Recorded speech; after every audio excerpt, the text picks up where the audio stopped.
Hello বন্ধুগণ, welcome back to future fabric. বলো তো আজকে আমি কোথায় যাচ্ছি?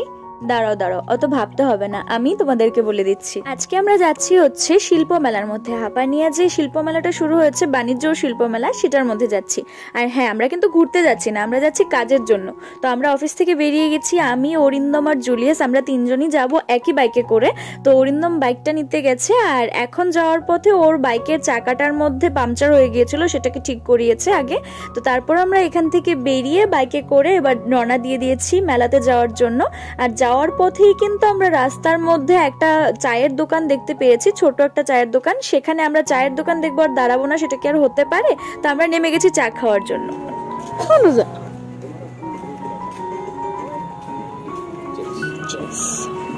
এখানে বসে বসে চা খেতে খেতে আমি বলছিলাম অরিন্দমকে যে ছোটবেলায় এই সাইডটা দিয়ে আমি কত আসতাম বাবার সাথে, মার সাথে, কারণ এখানে আগে আমার একটা মামার বাড়ি ছিল। তো এখানে আমার প্রায়ই আসা পড়তো, আর দেখে রাস্তাগুলো মনে পড়ে গেল। তো যাই হোক, আমরা এখান থেকে চাটা খেয়ে তারপর বেরিয়ে গেছি। আর অরিন্দমের কাঁধের মধ্যে সব ব্যাগ ট্যাগ সব কিছু দিয়ে দিয়েছে জুলিয়াস। তো তারপর আমরা বসে, জুলিয়াস আবার আমার চাদরটা গলার মধ্যেও মুড়িয়ে নিয়েছে। তো আমরা এবার যাচ্ছি মেলার দিকে। আর এসে আমরা একটু হেঁটে হেঁটে যাচ্ছি, একটু আগে আমাদেরকে নামিয়ে দিয়েছে কারণ বাইক পার্কিং এর একটা ব্যাপার ছিল, তো সেজন্য। তো বাইক পার্কিং এর জন্য অরিন্দম এখানে ভিতরেই নিয়ে যাচ্ছে, প্রেস বলাতে আমাদেরকে ভিতরেও অ্যালাউ করে দিয়েছে, কোনো প্রবলেম তা হয়নি আমাদের।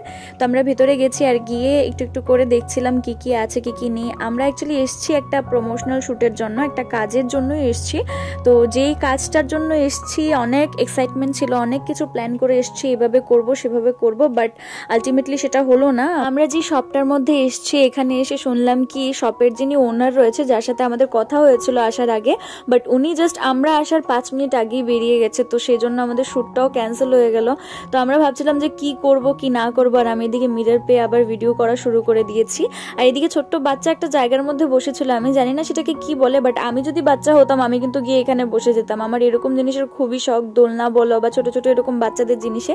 আর এই দেখো জুলিয়াস কি করছে, আমার চাদরটা নিয়ে মুড়িয়ে দাঁড়িয়ে আছে। ও বলছে এটা আমার কি বলে, আমার প্রোটেক্টর, আমাকে ঠান্ডার থেকে বাঁচাবে এটা। তো এদিকে অরিন্দমা আছে। তো আমরা হেঁটে হেঁটে একটু ভিতরের দিকে যাচ্ছি, যেখানে গিয়ে আমরা ভাবছিলাম যে এসেই যখন পড়েছি তখন আর এভাবে ফিরে যাব না, একটু ঘোরাঘুরি করে কিছু ফটোস ক্লিক করে তারপর যাব। কিছু সময় তো আমাদের এমনিতেও আছে হাতে। তো অফিস টাইম তো ওভার হয়ে গেছে। শ্যুটটা ক্যান্সেল হওয়াতে প্রথমে একটু মন খারাপ হয়েছিল ঠিকই আমাদের সবার, কারণ এত প্রিপারেশন করে আমরা এসেছিলাম। বাট তারপর ভাবলাম যেটা হয় হয়তো বা ভালোর জন্যই হয়, সেজন্য একটু হাসি মুখেই থাকবো এখন। সেজন্য আর কথা না বাড়িয়ে ভাবলাম যে ভেতরটা একটু ঘুরেই যায়। আর এদিকে জুলিয়াসও ক্যামেরা বের করে নিয়েছে। আমরা ভাবলাম কিছু সুন্দর সুন্দর ফটোশুট করে যায়, জায়গাটা যখন এত সুন্দর আর এত সুন্দর লাইটও লাগানো হয়েছে। তো অরিন্দম এখানে মোবাইলের মধ্যে পোজ দেখছে যে কিভাবে ফটো তুললে ভালো হয়। আর জুলিয়াস বলছে যে আজকে আমাদের জন্য তুই মডেল, তুই দাঁড়া, যেভাবে তোর ইচ্ছে আমি সেভাবে তোকে ফটো তুলে দেবো। আমি তো খুশি হয়ে গেছি একদম, যে ঠিক আছে ভাই, বহুদিন পর আমাকে কেউ বললো যে আমাকে ফটো তুলে দেবে। আমি একটু বেশি এক্সাইটেড হয়ে জুলিয়াসকে বলছিলাম যে আমাকে এই পোজে ফটো তুলে দে, ওই পোজে ফটো তুলে দে। ও বলছে যে যত পোজে তুমি ফটো তুল না কেন, তুমি পেতনির মতনই লাগবে। তো সেই বলে এবার অরিন্দমকে ফটো তুলে দিচ্ছিল। কাজ ক্যান্সেল হলে যেটা হয় সেটাই হচ্ছে এখন। এই যে হচ্ছে আমাদের ফটোগ্রাফার জুলিয়াস দাস, খুব ভালো ফটো তুলতে পারে। তোমাদের যদি কারো দরকার হয় তোমরা অবশ্যই বলবে। ও কিন্তু তোমাদের বিয়ের শ্যুট ফুট সবকিছু করে দেবে, কিন্তু 1 বছরও তোমাদের কোনো ভিডিওস কিছু পাবে না তোমরা, সেটা গ্যারান্টি আমি নিতে পারছি না। আর এদিকে আছে অরিন্দম, ও পোজ দিয়ে দাঁড়িয়ে আছে। এই যে ধরো আমাদের শ্যুটটা এখন ক্যান্সেল হয়েছে, সেটার জন্য তোমার কি বক্তব্য? আমাদের কি করা উচিত? এখানে দাঁড়িয়ে দাঁড়িয়ে আমাদের অপেক্ষা করা উচিত, নাকি নিজেরা ফটোশুট করে বাড়ি চলে যাওয়া উচিত? কোনটা? হ্যাঁ, ব্লগে দেওয়া উচিত। কিছু না, একটু ঘোরাঘুরি করে আর কি করবো, চলে এসেছি, অবভিয়াসলি একটু ঘোরাঘুরি করে ফটো তুলে। হ্যাঁ, ও ফটো তুলে দিচ্ছে, সাইড থেকে কি ফটো তুলছে আমরা নিজেরাও জানি না। আর এই যে অরিন্দম এখানে দাঁড়িয়ে দাঁড়িয়ে এক্সপ্লেন করছে মেয়েরা ফটো তোলার সময় কিরকম ভাবে পোজ দেয়। ও বলছে মেয়েরা এরকম ভাবে মুখ বানিয়ে পোজ দেয়, এরকম ভাবে করে, এইটা করে ওইটা করে, এইভাবে বলে বলে আমাদেরকে বলছে আমাদের ছেলেদের শুধু একটা ফটো তুলে দিলেই হলো।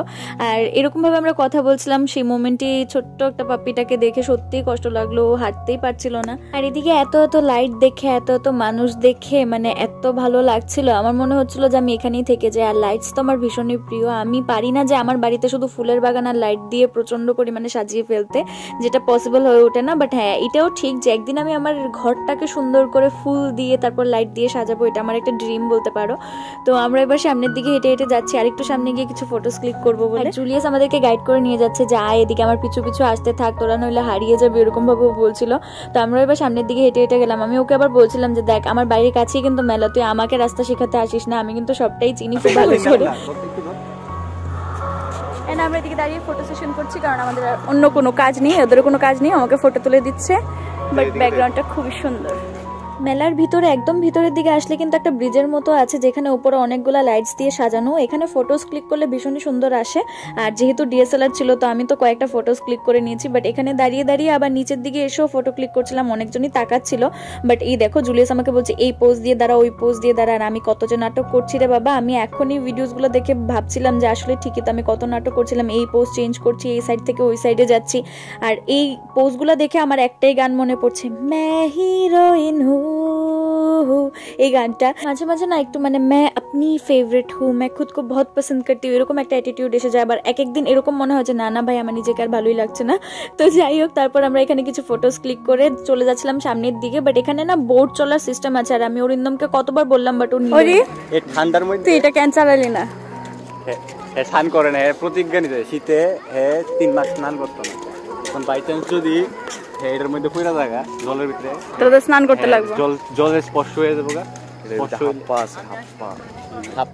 এই দেখ তোর বিয়ের কুঞ্জ, অরিন্দম আর জুলিয়াসের বিয়ের কুঞ্জ একসাথে, ওরা দুজনই বিয়ে করবে। দেখা যায় কিনা তাও জানি না, কিন্তু তারপরে ভিডিও বানাচ্ছি, কি বানাচ্ছি তাও জানি না, তারপরে ভিডিও বানাচ্ছি। বেচারা শুধু হেঁটেই যাচ্ছে অ্যান্ড আমি তারপরে ভিডিও বানাচ্ছি। obsessed with myself। একটা কথাই ছিল যে আমরা যেটা প্ল্যান করে যাই সবসময় যে ওই জিনিসটাই হবে এরকম কোনো কথা নয়। অনেক সময় ভাগ্য আমাদের জন্য এর থেকে বেটার কিছু বা ভালো কিছু লিখে রেখে দেয়। তো সেটাই হয়তো বা ওই দিন আমাদের সঙ্গে হয়েছিল। আমরা প্ল্যান করে গিয়েছিলাম কাজ করব, এরকমভাবে করবো, ওইরকমভাবে করবো। প্রথমে একটু মন খারাপ হয়েছিল, বাট তারপর দেখলাম যখন আমরা ভেতরের দিকে গেছি, একসাথে কিছুক্ষণ ছিলাম, সবাই মিলে গল্প গুজব করছিলাম, সত্যি মানে এত ভালো লাগছিল। আর এর থেকেও বেশি মজা করেছি বলতে পারো। তো এবার আমরা মানে ওইখান থেকে বেরিয়ে যাচ্ছিলাম, কারণ অনেকটা সময় হয়ে গেছে এসছি ভিতরে, অনেকগুলো ফটোস ক্লিক করেছি। যাওয়ার পথে দেখছিলাম স্টেজের মধ্যে প্রোগ্রাম হচ্ছিল। আর যেহেতু রবিবার নয় একটু খালি খালিই ছিল। আর মেলা টেলার মধ্যে একটু রবিবার দিনটাতেই বেশি ভিড় হয়, কারণ সবাই একটু ফ্রি থাকে। তো সেজন্য আমরা এবার একটু বাইরের দিকে বেরিয়ে যাচ্ছি। বাইরে যাওয়ার পথে আমরা একটু লেফট সাইডেও যাচ্ছিলাম, এখানটায় গিয়ে দেখবো যে কি আছে কি নেই। একদম ভেতরে তো যাওয়ার সময় নেই, বাট সামনাটাতে যা আছে তাই দেখবো। তো গিয়ে দেখছি এখানে রাম মন্দিরের একটা স্ট্রাকচার আছে, যেটা সত্যিই ভীষণ সুন্দর লাগছিল। এখানে লেখাও আছে জয় শ্রী রাম। তো এখানে দাঁড়িয়ে এবার আমিও কিছু ফটোস ক্লিক করে নিলাম।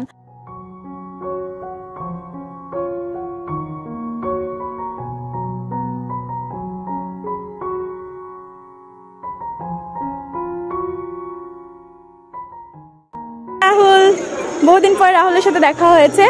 যাই হোক, ভীষণ ভালো লাগলো দেখা করে। আমাদের কিন্তু বন্ধুত্ব অনেক আগের, অনেক বছর আগে। বলো কত বছর আগের, তোমার মনে আছে কিনা আমি দেখতে চাই।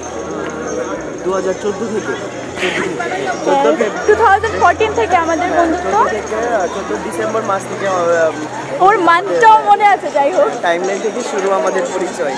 যাই হোক, অনেক স্মৃতি জড়িয়ে আছে, কিন্তু অনেক আছে। যাই হোক, দেখা হবে। হ্যাঁ টাটা। বার হওয়ার সময় মনে পড়লো যে আজকে তোমাদের স্টল বা অন্য কিছু দেখানোই হয়নি। তো সেজন্য ভাবলাম যে একটু ভেতর দিয়ে যখন যাচ্ছি তোমাদেরকে একটু দেখিয়ে দিই কি আছে কি নেই। সব তো দেখানো পসিবল না, বাট টুকটাক যাই পারি সামনের সাইডে ফাইডে কি কি স্টল আছে এরকম কয়েকটা কিছু তোমাদেরকে দেখিয়ে দিই। আর হ্যাঁ, যার সাথে দেখা হয়েছিল রাহুলের সাথে আমার অনেক আগেরই পরিচয়। আমরা একসাথে অন্য আর একটা চ্যানেলের মধ্যে কাজ করতাম, অনেক বছর একসাথে ছিলাম। তো সেজন্য আমাদের বন্ডিংটা অনেকটাই স্পেশাল। আর এত বছর আগের থেকে যখন পরিচয় আমাদের, তো অবভিয়াসলি এটা অনেকটাই স্পেশাল হবে। রাহুলের সাথে তোমাদেরকে আরো এক দুবার দেখা করাবো খুবই তাড়াতাড়ি। আমাদের দেখা ঘোরা অলমোস্ট সবকিছু শেষ, এবার আমরা বেরিয়ে যাবো এখান থেকে।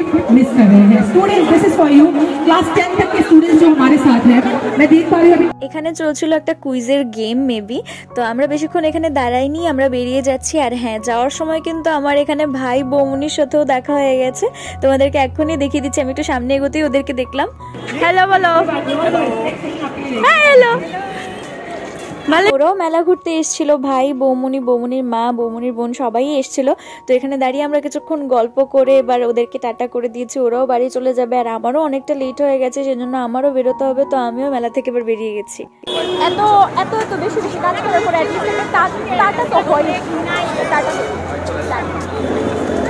তোমরাই দেখলে তো আমি ওকে কত সুন্দর করে টাটা করেছি, আমাকে একটা মেরিয়ে দিয়েছে কপালের মধ্যে। এরকমই করতে থাকে, ও আমাকে বলবে তুই পেতনি, তুই ভালো না, তুই ই না, তুই সেই না।